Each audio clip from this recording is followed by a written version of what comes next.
الشركات اللي موجودة في حياتنا هي شركات قائمة على وظائف أساسية تعرف تديرها وتعرف تخلي الريفينيو ستريم بتاعها عالي.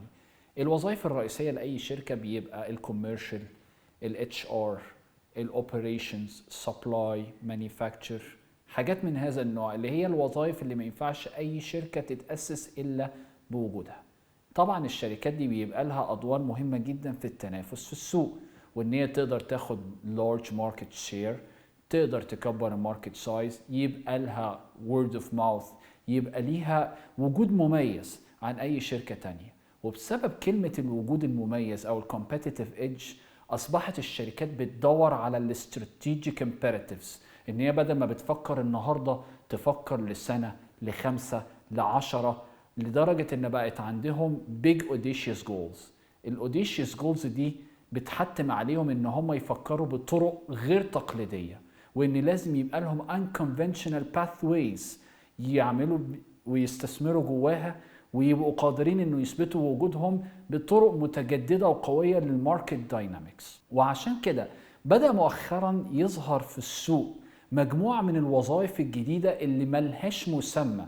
ويمكن اكتر مثال هيجي في دماغكم المشكله اللي حصلت مع ابل وفاليو لما قررت ابل وتريد لاين يعملوا الديل ده كان الغرض منه انه يزود عدد السبسكرايبرز من فاليو على قد ما كان بيغريهم بالديسكاونت بتاع الابل ساعتها. وكان ساعتها دايما الكلمه اللي تتقال، ما هي دي لقطه طلع فيها الجروث مانجر. هي ايه كلمه جروث مانجر؟ او شخص بيتكلم عن جروث، ده شخص بيدور انه يكبر من قيمه الشركه بطريقه غير طبيعيه او غير تقليديه بعيد عن النورمال ريفينيو ستريم. هو قدر ساعتها انه يزود السبسكرايبرز اوف فاليو ان نو تايم. وعشان كده المصطلحات الجديده اللي انا قصدي عليها من ناحيه الجروث ديفلوبمنت او الاستراتيجي اند جروث، من ضمن المصطلحات المستخدمه كتير وبدات تظهر في الاندستريز هي البيزنس ديفلوبمنت. البيزنس ديفلوبمنت بيتم التعامل معاه في بعض الانتيتيز وبعض الاندستريز على انه سينيور سيلز فانكشن.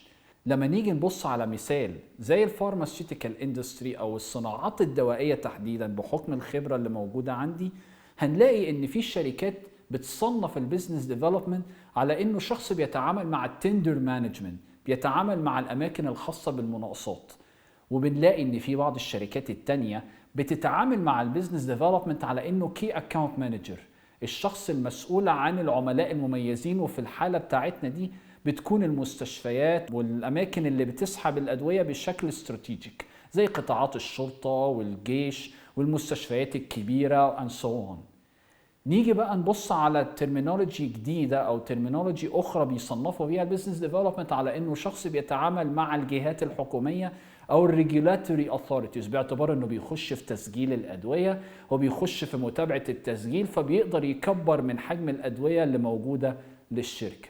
لكن الحقيقة البيزنس ديفلوبمنت في الفارما اندستري كبر بشكل غير طبيعي، واصبح يندرج تحتيه حاجات كبيره جدا، مش بس الحاجات الصغيره دي واللي قائمه على السيلز فانكشن. لا، الحقيقه ان البيزنس ديفلوبمنت اذا هديله تعريف فهو بيحتمل كلمه واحده او جمله واحده مهمه واساسيه: assets valuation and augmentation، عمليه تقدير الاصول وتعزيزها.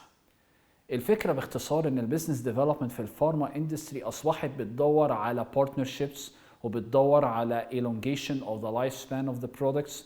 ومش بس كده، بتدور ان يبقى لها strategic input جوه البلاد اللي بتوبريت فيها. وعشان كده الارمز اللي بتشتغل عليها البيزنس ديفلوبمنت في الفارما اندستري بتنقسم الى 3 major domains. الدومين الاولاني في البورتفوليو، والدومين الثاني في المانيفاكتشرنج والفابريكيشن، والدومين الثالث في الجيوغرافيكال اكسبانشن والنيو ماركتس. نمسك اول دومين، بورتفوليو مانجمنت. الموضوع باختصار ان البيزنس ديفلوبمنت بيدور انه يكبر من اصول الشركه، واول اصول بيتبص عليها جوه اي شركه دواء هي عدد الادويه او الملفات اللي موجوده، واللي بنشوف هي بتشتغل في competitive areas عامله ازاي، سواء في مجالات المعده او القلب او السكر او حتى الحاجات بتاعت الصيدليات او الامراض المناعيه الثقيله والسرطانات. طبعا بتختلف كل شركه في الملفات اللي عندها. فبيتعمل extensive planning ما بين البورتفوليو تيم والماركتنج علشان يحددوا ايه هي الثيرابي ارياز اللي ممكن نكبر فيها، ايه هي الجابس اللي ممكن نلمسها، ايه الحاجات اللي نبعد عنها، ايه هي السترينثز الويكنسز اند سو اون. البورتفوليو تيم بالتعاون مع الماركتنج تيم بيقدر يخرج ليست اوف برودكتس يقدر البيزنس ديفلوبمنت على اساسها يبتدي يدور عليها، سواء يدور عليها في صورة ان هي تبقى internally developed ونشوف امكانية التطوير فيها مع ال R&D department، او انه يلجأ لعملية احضار رخصة ليها او استخدام ملفات جاهزة.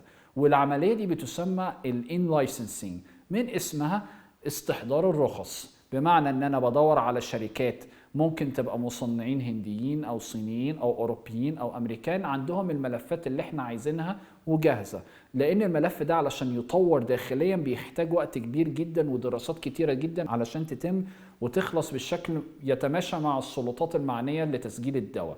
فبيحصل ان من خلال اللايسنسنج ديلز دي بنتفق فيها على العلامات الأساسية للبرودكت introduction into this market، وإن الشركة اللي بتعمل اللايسنس ديل دي سواء المصنع أو اللي بياخد اللايسنس بيتفقوا مع بعض على جميع الاسبكتس اللي بيحددوا على أساسها الديل، من حيث مدته، الماركتس اللي عايزين يدخلوها، الأسعار، التوريدات، الكميات، ومين اللي هيبقى صاحب الماركتنج اوثرايزيشن هولدر، او مين اللي هيتولى عمليه تسويقيه، او انه بس هيبقى مجرد توزيع. كل ده بيتم الاتفاق عليه في اللايسنسنج ديلز. بتساعد اللايسنسنج ديلز دي انها تكبر من حجم البرودكتس اللي موجوده للشركه. وعلى العكس صحيح، زي ما ذكرنا ان في كلمه لايسنسنج ان في لايسنسنج اوت، اللي بيكون فيها الشركه بتبص هي عندها ادويه ايه تقدر تديها للغير، فلما بتديها للغير بتديها بالاتفاق مع الشركات بتعوز الأدوية دي منهم، بيتم الاتفاق عليها سواء برضو بنفس الطريقة بعكس العملية، بس الشركة بدل ما بتبقى لايسنسي بتبقى لايسنسور. في الحالة دي هي اللي بتحط الشروط بالاتفاق مع البارتنر اللي بتتعامل معاه، وبتتفق على الكميات اللي بتصنعها، في مقابل ان كل كمية بتصنع بتساعد انها تزود من انتاجية المصنع للشركة الاساسية، بجانب انها بتزود الانتشار وبتقول ان عندها منتجات متنوعة تقدر تخرجها بره نطاق استخدامها الخاص بيها. وده يجعلنا ندخل على الدومين الثاني الا وهو المانيفاكتشرنج والفابريكيشن. اي شركة في الدنيا من ضمن اصولها مصانعها، ان كانت تحمل مصانع وان لم تكن تحمل مصانع بتبتدي ان هي تبص تقدر ان هي تصنع عند غيرها، او ان هي تصنع او تدور ان تعمل مصانعها الخاصة هي. فبناء عليها تبتدي المصانع دي تشوف قدرتها الانتاجية. القدرة الانتاجية دي لما بيبقى فيه فايض فيها بيتم استغلاله لصالح الغير.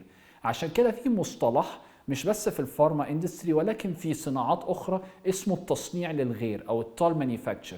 انا هنا بشغل مصنعي بالاجر لصالح الغير في انه ينتج كميات كتيرة جدا من منتجات مش بتاعتي، في مقابل ان انا باخد قصاد كل علبة بتنتج قدر معين من المال.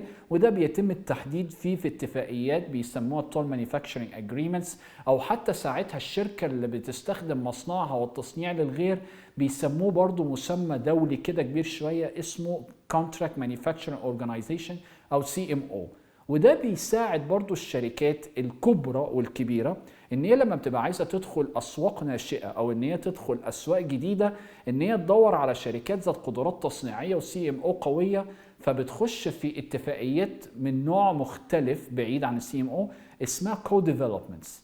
في الكو ديفلوبمنتس بيحصل حاجة مختلفة خالص، ان في شركات اساسية كبيرة عندها ادوية قوية ومحمية ببراءات ملكية فكرية عايزة تنزل بيها في أماكن أخرى، في مقابل إن هي ما يحصلش إن حد يخرق البراءة وينزل بالتكنولوجي ترانسفير بتاعتهم ويهاجمهم.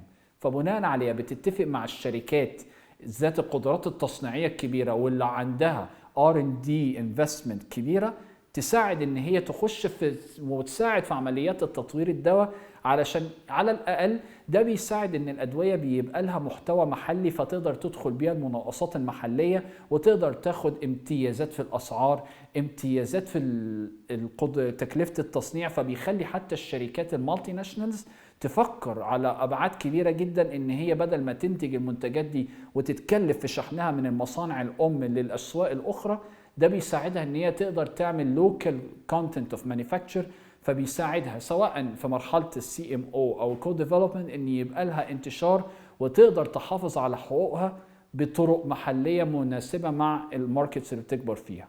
وبذكر الأسواق وبذكر الانتشار نيجي للدومين الثالث ألا وهو الجيوغرافيكال اكسبانشن. هي شرح نفسها ان تبتدي الشركة تدور على دول أخرى تبيع فيها منتجاتها وتنتشر ويبقى لها انتشارات أخرى بجانب بلد المنشأ، زي الشركات المصرية اللي بتدخل السوق الأفريقي أو اللي بتدخل السوق الخليجي، والعكس الشركات الخليجية اللي بتدخل السوق المصري والأفريقي. الفكرة من الموضوع ده انه بيساعد انتشار ادوية محلية داخلية ان هي يبقى لها انتشار دولي، فده بيساعد على زيادة اصول الشركة وثقلها، وبيساعد على دخول ريفينيو ستريم من اماكن متعددة ومختلفة، ومن دول مجاورة وصديقة بتحسن من صور التعاون ما بين الدول وبعضها. وبكده بعد ما انا اكون خلصت الشرح عن البيزنس ديفلوبمنت اقدر اقول ان هي من الديبارتمنتس القليله اللي تقريبا بتشتغل مع كل الديبارتمنتس، واللي لازم تاخد بالها من كل خطوه بتعملها، خصوصا انها تاخد بالها من الاعتبارات الكوميرشال، من الاعتبارات المانيفاكتشر، من الاعتبارات الليجل. فلازم يبقى ملم بكل شيء، وبينطبق على البيزنس ديفلوبمنت المقوله المشهوره انه بيقطف من كل بستان زهره.